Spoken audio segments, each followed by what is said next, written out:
Hola, ¿qué tal amigos? Estamos aquí una vez más en su canal Poeticando con Ledesma. En esta ocasión estamos en el Museo del Telégrafo, este bello espacio donde la maestra Claudia Aguirre nos hizo favor de prestarnos para realizar esta entrevista. Nuestra invitada de hoy, nacida en la Ciudad de México, estudió filosofía en la Facultad de Filosofía y Letras de la UNAM. Escribe poesía y ensayo. Se dedica profesionalmente a la gestión cultural desde hace 25 años. Es autora de Las Brujas, Maléficas o Rebeldes y coautora de La Pirámide, un ensayo de autogestión cultural. Ha impartido talleres de creación literaria y fomento a la lectura para infancias y para mujeres en situación de reclusión, además de cursos de literatura y feminismo. Ganó el segundo lugar del torneo de poesía Adversario en el Cuadrilátero y el segundo lugar en el Campeonato de Campeones de Poesía. Ha participado en circuitos de Poetry Slam, así como en los festivales internacionales de poesía Max Rojas y Vértice Violeta, entre otros. Fue secretaria general de la Asociación de Escritores de México, AC, cofundadora y codirectora del Centro Cultural La Pirámide, coordinadora, fundadora de Faro Indios Verdes, coordinadora de formación de la red de faros, así como coordinadora de distintas áreas en los faros Azcapotzalco, Cosmos y Centro Cultural Rule, además de subdirectora de programación de la Casa Museo Marijó y Octavio Paz. Y estamos hablando de Mónica H. Arrieta. Hola Mónica, ¿cómo estás? Hola, muchas gracias por la invitación. No, bienvenida, estamos muy contentos de que estés aquí y si te parece, pues damos inicio con las preguntas. Claro que sí. Lo primero sería, Mónica, ¿cómo y cuándo descubriste la poesía? Pues desde la infancia, o sea, desde que empecé a leer y escribir me llamó la atención. Bueno, yo tengo un gusto por las canciones y por la música así de toda la vida. Mi mamá oía muchísima música, muchos boleros, pero también escuchaba a Lou Armstrong, etcétera, ¿no? Y también escuchaba música de concierto, lo que llaman música clásica. Entonces siempre me ha gustado la música y la música con letras, pues más. Entonces, y empecé y bueno, desde que empecé a leer, empecé a querer leer los textos que acompañaban esa música que me gustaba.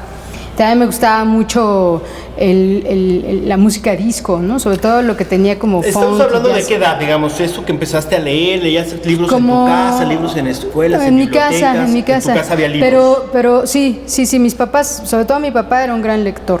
Okay. Yo estudié filosofía en gran medida por influencia de mi papá, entonces era un gran lector de filosofía.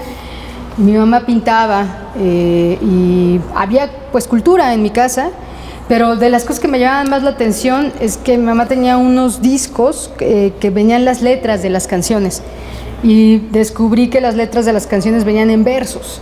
Entonces me empezaron a llamar la atención los versos de las letras de las canciones y de ahí pues empecé a leer. Ya un poco más grandecita, como a los 9, 10 años, empecé a leer así, pues el clásico de poemas, ¿no?, famosos de Sor Juana y etcétera, ¿no?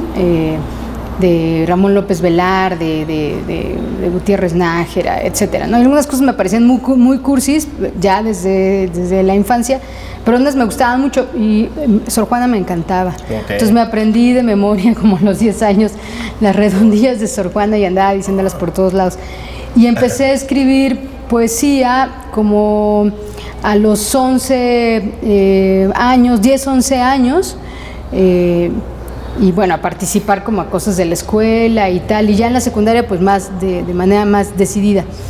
Y entré a algunos concursos y en el primer concurso que entré me dijeron que yo no había escrito mis poemas, que alguien me los había escrito, que estaba haciendo trampa y me saqué mucho de onda.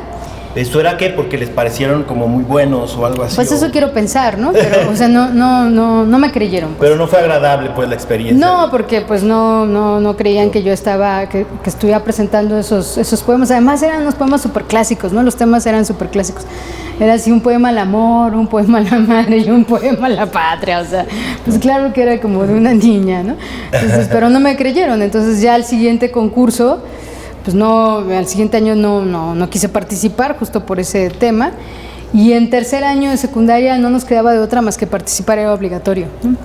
Y mis compañeros sabían que yo escribía mis versitos, ¿no? Porque no sé si llamarle poemas a esas alturas, y me pidieron varios que les hiciera su tarea. Me acuerdo que era bastante noche y pues hice 3 y dije, no los voy a hacer, me estaban quedando buenos según yo, y dije, tengo que, ¿qué tal si ganan? Tengo que bajar un poco. Y al final hice el mío y ganó el concurso de la escuela, ¿no? Okay. Y llegué a la prepa, yo estoy en el CCH en Naucalpan, pues sintiendo que podía escribir poesía. Un maestro que me tiraba los canes durísimo, ¿no? Pero que era de literatura, le enseñé mis poemas y me dijo que eran malísimos, ¿no?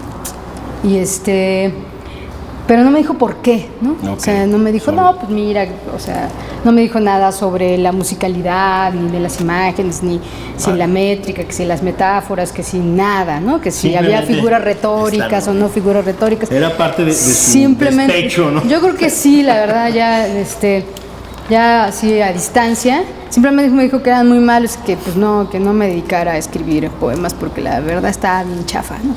Y lo dejé de hacer porque como era un buen poeta y traducía y tal y tal. Sí, él era poeta. Sí, por eso se los mostré. ¿Te traumó de alguna manera? ¿Te marcó? Pues no sé si me traumó, pero sí dije, no estoy hecha para ello, pues para qué perdió el tiempo. Y entonces me puse a hacer letras de canciones, ¿no? Okay. Y dije, bueno, pues si mis poemas están mal por aquí y por allá, pues sentí que las canciones me daban como un poco más de libertad, ¿no? O sea, que podía hacer de pronto rimas y nadie me decía que estaban obsoletos o podía, no sé, ¿no? ¿Crees incluso que está menos en el ojo de la crítica, tal vez, como que es más? Pues yo creo que sí, que asumí un poco eso, que estaban menos en el ojo de la crítica probablemente, pero sobre todo que nadie me iba a decir si estaban buenos, malos, sino que era como más libre, ¿no? A poder hacer canciones.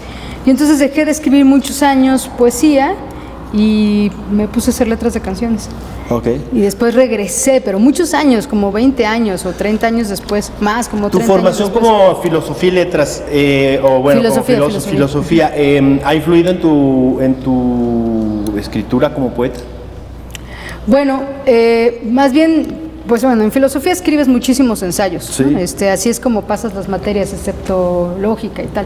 Entonces, para pasar las materias tienes que leerte unos libros, tienes que problematizar unos temas y haces un ensayo, ¿no? Regularmente, o varios ensayos.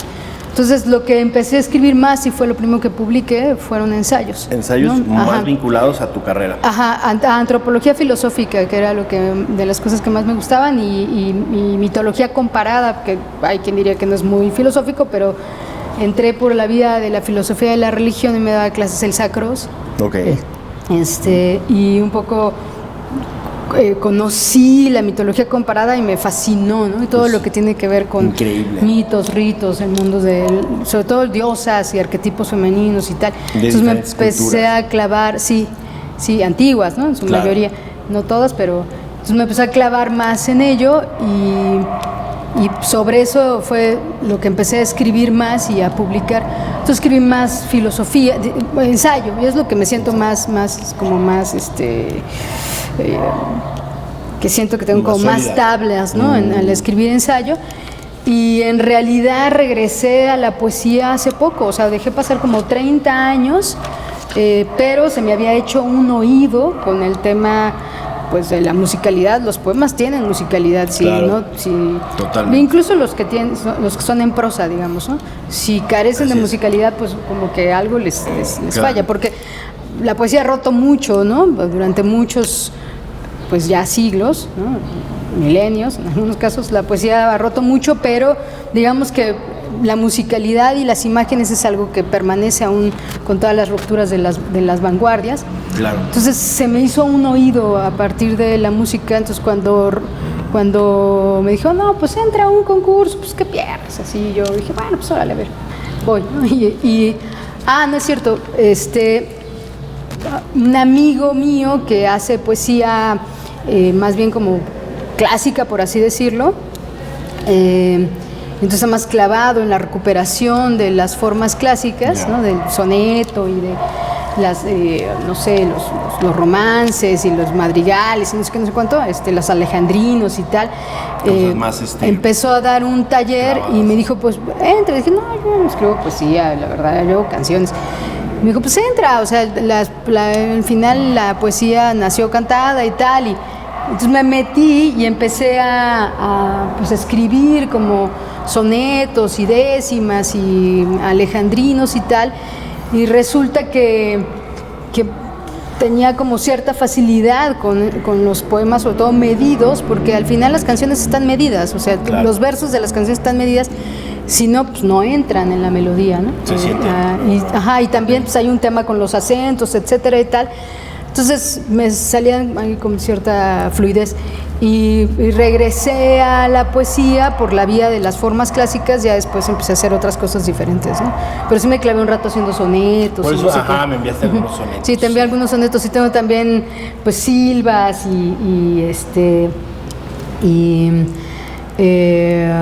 ¿Silvas? décimas. ¿Silvas? ¿Qué son? Las silvas, bueno, tienen diferentes métricas y las silvas, al igual que las liras, son preferentemente en decasílabos y heptasílabos, ¿no? Y que muchos dicen que son de 11 sílabas, pero no, en realidad es que el último acento caiga en la 10ª sílaba, y los heptasílabos es que el último acento caiga, claro, en la 6ª sílaba. Entonces, si bueno, nuestro idioma está regularmente hablado en verbos graves, ¿no? Sí. Entonces, bueno, por eso asociamos más a las 11 sílabas, porque en efecto cae o sea, cuando son palabras graves, pues son 11 sílabas que el acento cae en la 10ª, pero pues, si es esdrújula, pues, entonces es de 12 sílabas, o si es aguda es de 10 sílabas, ¿no? Sí, sí. Oye, Mónica, ¿tienes gurús en la literatura? Y si sí, ¿quiénes serían? ¿Gurús vivos, muertos o lo que sea? Bueno, pues la verdad, Sor Juana, o sea, digo, parece un lugar común, pero de niña me encantó Sor Juana, entonces, sí, digo, al principio empecé con las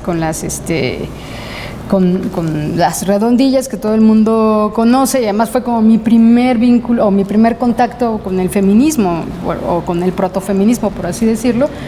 Pero cuando descubrí, por ejemplo, Primero Sueño, pues me voló la cabeza.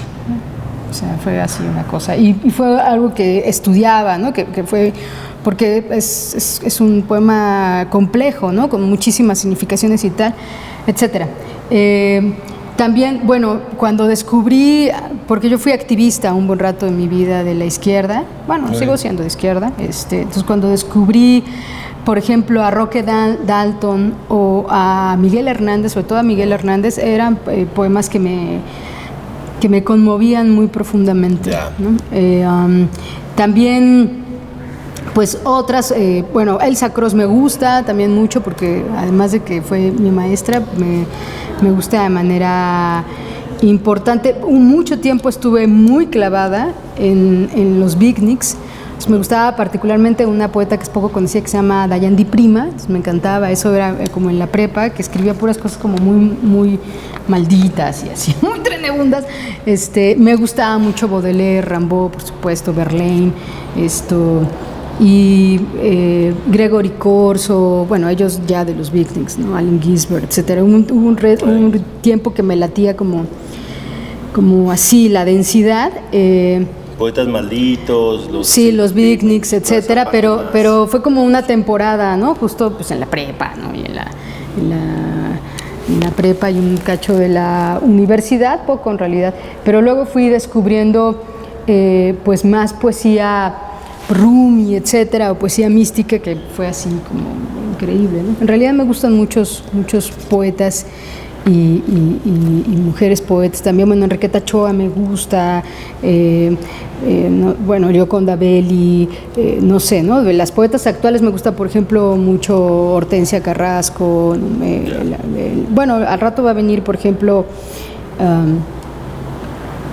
Hugo de Mendoza. No, es Lorena también me gusta, Lorena Garduño también me gusta mucho, etcétera, ¿no? Tomás Segovia, no sé, hay mucho, bueno, y de la generación, bueno, García Lorca me encanta, ¿no? Bueno, Alfonsina Storni también me gusta, Alejandra Pizarnik me fascina, etcétera, ¿no? Increíble. Sí. Oye, Mónica, ¿cómo describirías el medio de la literatura en la Ciudad de México? Por decir, ¿se convive entre escritores o más bien crees que cada quien anda en su rollo o hay colectividades? Esa parte como de la intelectualidad o de los escritores en la Ciudad de México, ¿tienes alguna percepción de cómo son, cómo funciona? Pues yo creo que hay varias escenas, ¿no? O sea, es decir, hay como varios grupos de poetas. Alguien dice que levantas una piedra y salen 10 poetas, ¿no? Bueno, eso es bueno para nosotros. Sí, pero, en fin, es decir, hay mucha gente que quiere escribir poesía, lo cual está muy bien. Sí. Entonces hay muchas escenas o varias escenas, para no ser así, grandilocuente, de varias escenas de la poesía, entonces no creo que todos se conozcan para empezar, sino que hay varios... Como si hubiera contextos diferentes. Ajá, hay varios grupos de poetas que se van, algunos se conectan, etcétera, ¿no? Hay quienes, por ejemplo, la escena del Poetry Slam, que a mí me gusta bastante. Es esto de Carlos Atl, ¿no? Sí, bueno, Carlos está en esa, pero hay muchos, ¿no? Está Rojo Córdoba, está también... Bueno, del colectivo Poesía y Trayecto están Cintia Franco, también hay slam feminista, etcétera, ¿no? Hay también varias escenas, porque es de hecho como son ligas y hay varios circuitos, está cómic, ¿no? Etcétera. Entonces es amplio, digamos. Sí, no sería entonces como por un lado están los del Poetry Slam, ¿no? Ajá. Que hay gente que los desdeña un poco, ¿no? Porque algunas cosas son incluso como un poco como un poco panfletarias, incluso hasta en un momento, pero está padre, a mí como de activismo me late, también, sí, por ejemplo, cuando yo entré más había como mucho activismo feminista y de pronto decías, bueno, esto es más una declaración política que poemas, y sin embargo no, o sea, también eran poemas y tal, pero hay quien lo puede ver desde ahí y dice, bueno, es que esto es más performático, incluso hay gente que le parece más show que poesía. Entonces ahí también como gente mucho más clavada en los cánones y en las academias, o si el festival no es internacional de no sé qué, no sé cuánto, yo no voy. Entonces hay como varias escenas, digamos, ¿no? O sea, hay unos como muy cercanos al círculo de poesía, creo que se llamaba y tal, otros que, no sé, que fueron más cercanos a una determinada editorial, etcétera, ¿no? Luego se tocan y vas conociendo más poetas, porque en realidad son muchos poetas, o poetas de festivales específicos, ¿no? Por ejemplo, los poetas de en el País de las Nubes, ¿no? Que fue un festival que estuvo durante un buen rato, no sé si todavía siga, o los poemas que se encuentran de pronto justo en el Festival Max Rojas, o no sé, hay muchos, entonces yo creo que son varias escenas y se van tocando de pronto y vas conociendo, eso está padre porque vas conociendo poetas de distintos tipos, y a mí también particularmente le doy un lugar a la poesía popular. A mí bueno, también por quienes dieron clases y etcétera, un rato cuando regresé a la poesía, a mí la décima y el repentismo me parece también una forma de hacer poesía bastante loable, ¿no? Me late, y que además está muy arraigado pues no solo en Hichú o en los lugares en el Sotavento, del son jarocho tradicional, o de otras partes de la sierra de Querétaro o de San Luis Potosí o no sé qué, donde la décima está muy arraigada, sino en muchas otras partes donde se ha vuelto una tradición muy popular, ¿no? Hay muchos repentistas, muchos decimeros que no le han entrado posiblemente a todo el rollo de las figuras retóricas y no sé qué, pero hacen cosas increíbles y que hay quien los malmira, ¿no? O quien dice, Eso es así como. Nos Entonces, desprecia. hay de todo, digamos, ¿no? Entonces, Eso- pues tú eso eliges. Es complejo, digamos. Sí, no es yo tan creo que así son definido. como rizomas, ¿no? Como una cosa rizomática, es decir, que van creciendo de manera orgánica, pero no lineal. Como ramas. de una- Exactamente, se va ramificando, de pronto sale una cosa mucho más protuberante y otra cosa más delgadita y Vaya. tal, como distintas escenas de la poesía, y te puedes ir conectando con esta y la otra, y puede haber cosas que de pronto te choquen y digas, no, pues por aquí no es, y te vas por otro lado. Afortunadamente Hay hay como, opciones. sí, es muy vasto, ¿no? Y Increíble. eso me parece bien padre también. Y bueno, ¿Cómo México no? tiene una tradición poética increíble, como tiene una tradición de grabado también maravillosa, entonces pues hay de Así dónde es. escoger, incluso Genial. de los poetas que te gusta leer y etcétera, ¿no? Claro. Mónica, ¿te parece que pasemos a la primera sesión de lectura? Sí, cómo no. Padrísimo. Hola. Bueno, pues vamos a comenzar con la primera sesión de lectura, en este caso a cargo de Mónica, y al final yo cerraré con otro de sus poemas.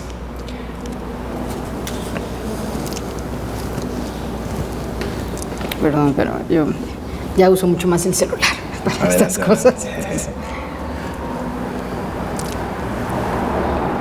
Es mi piel la que canta, la robusta madera, si acaricias el alma con tus dedos sobre una guitarra Stratocaster encontrada en los campos de Alabama. Es mi piel quien recorre la tristeza de nubes con los sones del río Papaloapan y la blanca memoria de mi abuela. Llegó la tempestad del sotavento. Es mi piel la que baila con tus manos de roble las notas que brotaron de tu sexo al ritmo de tambores africanos, despiertas la humedad de la montaña. Es mi piel la que guarda la infancia que no olvida con las huellas profundas del maltrato en los ojos abiertos de la noche, preparados para esconder el miedo. Es mi piel quien habita la palabra incandescente en busca de las aguas del naufragio que apaguen esta sed que no termina si se guarda en la zona del silencio. Es mi piel de polizonte en la nave de las locas, quien entra a los festines sin permiso y bebe la ambrosía de los labios de todos los placeres ancestrales. Es mi piel, esta piel insumisa de colores, de bruja perseguida, que rompe los grilletes con los dientes en medio de la hoguera de los siglos y escapa por los campos de Beleño. Esta, por ejemplo, es una silva, nada más que no sin rima, ¿no? Entonces también es en decasílabos con heptasílabos. Padrísimo, muchas gracias. No, gracias a ti. Mónica. Mónica, entiendo que has estado muy cercana al discurso feminista, a todo este fenómeno feminista, y bueno, desde niña, ¿no? Con este acercamiento tal vez a Sor Juana y en fin. La pregunta sería, ¿has enfrentado desafíos o barreras como mujer poeta y cómo los has superado? ¿O no? ¿Crees que no ha habido eso? Yo creo que en mi generación les tocó muchísimo más leve que a las anteriores y que hubo muchas mujeres previamente que abrieron brecha para que nosotras pudiéramos, por ejemplo, publicar con nuestros nombres, ¿no? Porque ha habido a lo largo de la historia mujeres que incluso tuvieron que publicar con seudónimos masculinos, no solo George Sand, que es como de las más conocidas, claro, sino muchas otras, monjas que también, bueno, la misma Sor Juana, o sea, hubo un momento que le dijeron, a ver, chava, tú ya, o sea, dejas de escribir y te deshaces de tu bibliotequita y etcétera, ¿no? Bueno, su bibliotecota, pero, en fin. Claro. Yo creo que hubo muchas mujeres que abrieron brecha, ¿no? Pita Amor, etcétera, muchas en México y en todo el mundo, y nos tocó más leve a nosotros, pero más leve a nosotros. Además, yo ya estaba muy en el activismo desde hace muchos años, o sea, empecé en el activismo feminista hace 30 años, quiero decir, como a los 18, 19 años, pasaron unas cosas cuando yo era niña, que, en fin, como que activaron ahí un malestar, algo que decía, ahí está pasando algo que no me gustó, y surgió ahí como algo interno como una necesidad incluso de gritar cosas, qué sé yo. Claro. Pero, y desde una voz bastante femenina, ¿no? Bueno, o de mujer. Y también pues mis ancestras, o sea, mi abuela, mi bisabuela. Mi mamá era bastante insumisa, y más bien era bastante mandona, pero mis abuelas, mi bisabuela, sobre todo mi bisabuela sí se rebeló contra un bisabuelo golpeador. Bueno, que no fue mi bisabuelo precisamente, pero alguien que la golpeaba y se fue, ¿no? Literalmente. Ya. Y mi abuelita también era bastante insumisa, entonces sabía como una cosa ahí. Entonces también esa herencia familiar. Sí, yo creo que también había de mujeres, yo no sé si ideológicamente, era más bien como una experiencial, como una decir, no, o sea, no me voy a dejar, y así, eran mujeres muy fuertes.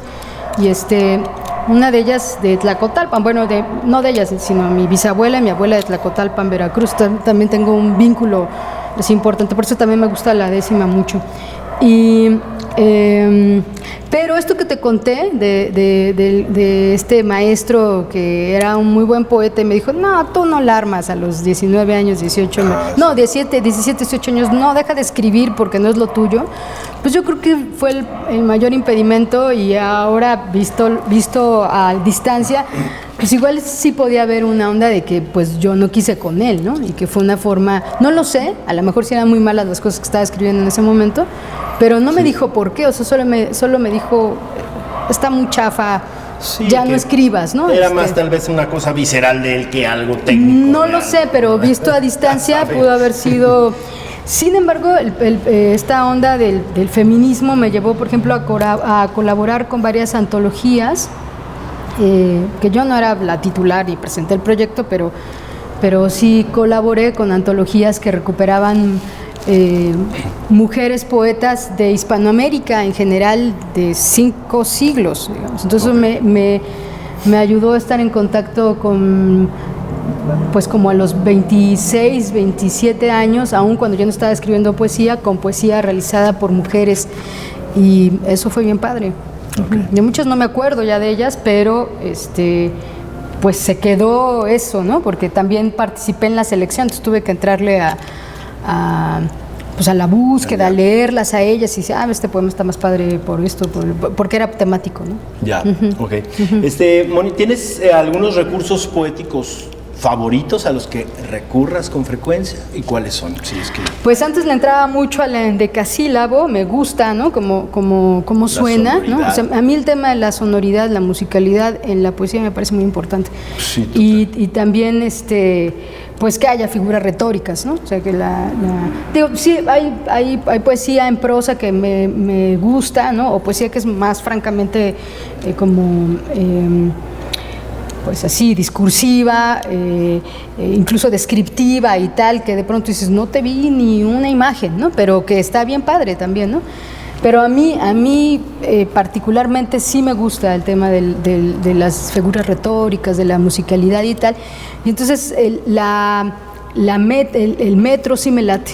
O sea, no, muchas veces no, o la mayoría de las veces no cuento sílabas, sino que más bien lo oigo, ¿no? Es como un poco, espontáneamente va sucediendo. Pues no tan espontáneo, porque sí lo vas, sí, o sea, yo creo que le pasa también a muchas personas que escriben poesía o muchas otras cosas, corriges, yo corrijo muchísimo, ¿no? Entonces hay poemas que los pude haber leído en algún momento y sin embargo en otro momento ya son otros porque ya los cambié. Voy cambiando versos o ajustándolos, o había una emoción que quería transmitir en ese momento que no encontré las palabras y tal, pero muchas de las veces lo primero que sale de un poema puede tener que ver con el ritmo.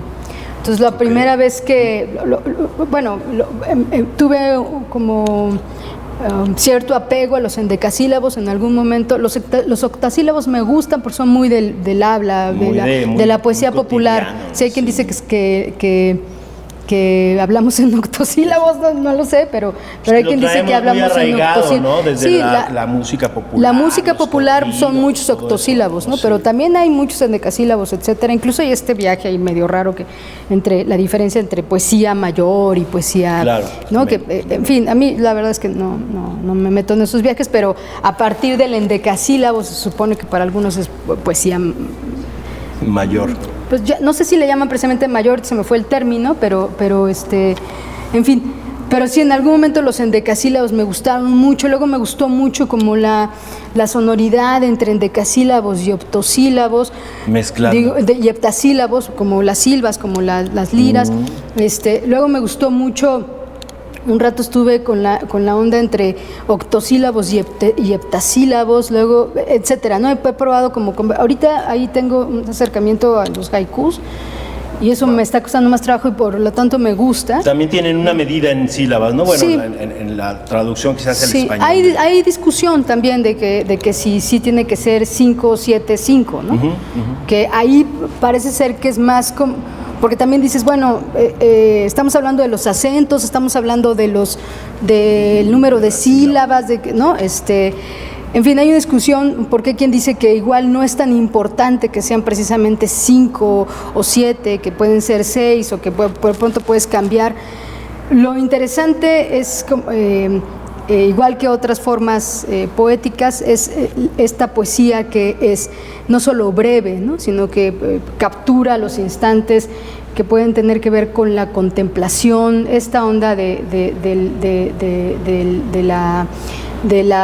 vínculo con estaciones del año, etcétera. Okay. Entonces, de pronto me late experimentar, y a veces también, bueno, es decir, no experimentar porque eso ya lo han hecho mucha gente, ¿no? Sino de pronto hay ciertas sonoridades que me llaman más, y que, por ejemplo, todo lo que tiene que ver con contemplación, que a mí la naturaleza sí es algo que realmente me gusta en la vida. O sea, el arte y la naturaleza son lo que creo que son lo que más vale la pena, y el amor también, obviamente. Pero pues ya a mi edad ya se me antoja menos, no, pues la verdad, sí, pues ya en la menopausia, pues ya dice, oh, bendita menopausia, ¿no? Oye, pero el amor va más allá de la menopausia. Sí, bueno, pero el amor romántico y etcétera. Pues no, obviamente, pero sí, bueno, la contemplación de la naturaleza es una de las cosas que más me gustan en la vida, y para la contemplación de la naturaleza, el tema de los haikus me atrae mucho, ¿no? Porque, o sea, el haiku no solo es una forma métrica, sino también tiene que ver con la temática, los temas. Pues se supone que sí, o sea, se supone que tiene que ver con la contemplación, que incluso el menor uso de versos, ¿no? Que sea como lo más cercano a la experiencia de contemplación que tiene, etcétera. Hay una serie como de cosillas ahí, pero hay quien dice que incluso que pues todo es una invención, porque al final estamos latinizando una expresión, ¿no? Una cosa que es de otro país, totalmente, ¿no? Y que, en fin, bueno, no lo de otro país, sino una cultura como Japón, etcétera. Exacto. Sin embargo, está bueno como este tema de la poesía breve, y hubo una época que me gustaban mucho los alejandrinos. Entonces hacía muchas cosas en alejandrinos. 14 sílabas. Pues sí, otra vez el tema está en los acentos, ¿no? O sea, que la sílaba caiga en el séptimo, en el sexto, que el acento caiga en la sexta sílaba, pero ahí también el tema de los hemistiquios y una serie de cosas ahí. Entonces, me laten, pero ya, o sea, hay temporadas en que me clavo en jugar algo así. Ajá, en endecasílabos, y estoy pensando incluso en endecasílabos, ¿no? Está bien chistoso. Qué maravilla. O que en alejandrinos, y de pronto pienso en alejandrinos, y me pasa mucho bañándome, fíjate, ¿no? Que bañándome empiezo como a cantar algo o a decir algo así como... Incluso me ha pasado en sueños que el poema que más me gusta, literalmente lo soñé. Bueno, no todo completo, pero Qué maravilla. Pero lo empecé a... Sí, o sea, soñé una parte y me desperté, lo empecé a escribir, y la sonoridad venía de un sueño. Entonces, eso me pasa mucho, que primero sale como la música del poema, o de los versos, para no ser así decir, poemas, y ya luego va gestándose otras cosas, y luego va agarrando una vida propia diferente incluso a lo que pensé en un primer momento. Mónica, ¿cómo decides cuando un poema está terminado y está listo para ser compartido? Híjole, eso ha sido un reto para mí, porque incluso me han ofrecido varias veces publicar y pienso que no están listos. Entonces luego me pasa mucho que lo estoy trabaje, y de pronto si tengo que decir ya no le meto más ¿no? Eso ha sido una dificultad para mí. Y me ha pasado que he cambiado, no sé, muchos versos. ¿Pero qué será? ¿Como una obsesión por la perfección o un tema como de inseguridad, a saber si sí, si no? ¿Cómo lo definirías? ¿Por qué no? ¿Por qué te costará ese punto final? Yo no sé si sea una obsesión por la perfección, pero sí es como algo o sea, hay de pronto versos que no me gustan del todo en función de lo que quiero comunicar, ¿no? Y que tienen, como hago cosas muy líricas, es decir, sí tienen que ver mucho con lo que siento, ¿no? Algunas cosas no, pero la mayoría sí. Es como buscar esa imagen que se aproxima más a la emoción de la que quise hablar y no llega a veces en un primer momento, ¿no? Y a veces estás como dale y dale y dale, o a veces sale espontáneamente y llega y ya dices, pues ya llegó, y entonces este verso quedó, ahora sí ya quedó. Y puede tardar. Hay uno que es el que más me gusta, literalmente lo he trabajado en 7 años. Wow. Y hay veces que digo, ya quedó. Pues ya quedó este verso, pero me falta y entonces sí, y luego hay veces que digo, ya quedó, y de pronto sale, o sea, se me aparece un verso que digo, era, ¿no? Entonces, y hay cosas que yo creo que son deliberadas y otras cosas que te vienen un poco, ¿no? No soy tan creyente, por así decirlo, de la inspiración. Sin embargo, sí creo que de pronto, a lo mejor eso porque sea canciones, ¿no? Letras de canciones, es que sí creo a veces que salen cosas que son de una parte ahí íntima, espontánea, de una parte de tu ser que no es que no sea racional, sino pues ahí se expresa, digamos, se expresa. Como una parte del inconsciente que sí, puede ser, sí, probablemente, sí, probablemente, sin embargo no es que escriba así como en la escritura automática o en otras métodos o técnicas que tenían los surrealistas, o sea, sí le pienso, la verdad, pero al mismo tiempo hay cosas que brotan, ¿no? Y esas cosas que brotan son las que, por ejemplo, que vas a leer, que fue el que te gustó, ese brotó en un momento en un momento que tenía una profunda tristeza. Y llegué a un temazcal literalmente y emanó, o sea, y ese le he cambiado poco, en realidad. Sí le he hecho algunas modificaciones, pero fue una cosa que así fluyó. Ya. ¿No? Pues si te parece, vamos concluyendo con la lectura del poema.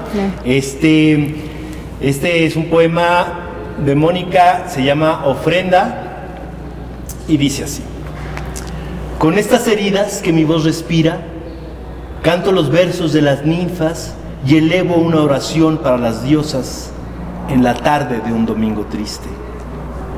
Con estas espinas que aún no me doblegan, levanto mariposas del pantano y alzo el vuelo del aullido, engendrando a la luz de la tormenta.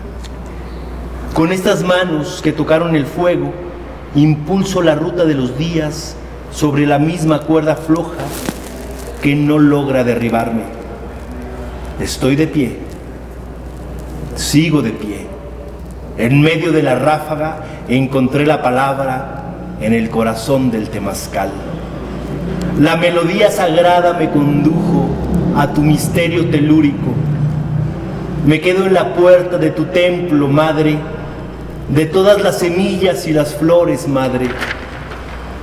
Me abrazas con tus piedras luminosas, madre, encarnas la frescura del rocío y el calor de la cueva primigenia, madre amorosa, obséquiame el copal de tu consuelo, las armónicas, los armónicos de las chihuandas, el crepitar de antiguos ayoyotes, baña las danzas de la luna con la ternura del caldero, madre colibrí. Eres mi madre, laguna salada, eres mi madre, tierra profunda, eres mi madre, vientre de la montaña. A ti te regreso con mi ofrenda de agua. Pues padrísimo, este poema me gustó mucho. Yo de pronto también estoy ahí medio metido en temas de ya sabes, ceremonias de plantas ancestrales, temazcales y todo ese rollo.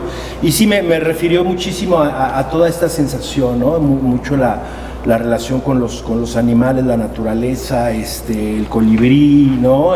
La madre, que es la madre tierra, pero es el eterno femenino, ¿no? Entonces, me conecté de una manera muy particular con este poema. Y pues aquí concluimos. Mónica, muchísimas gracias.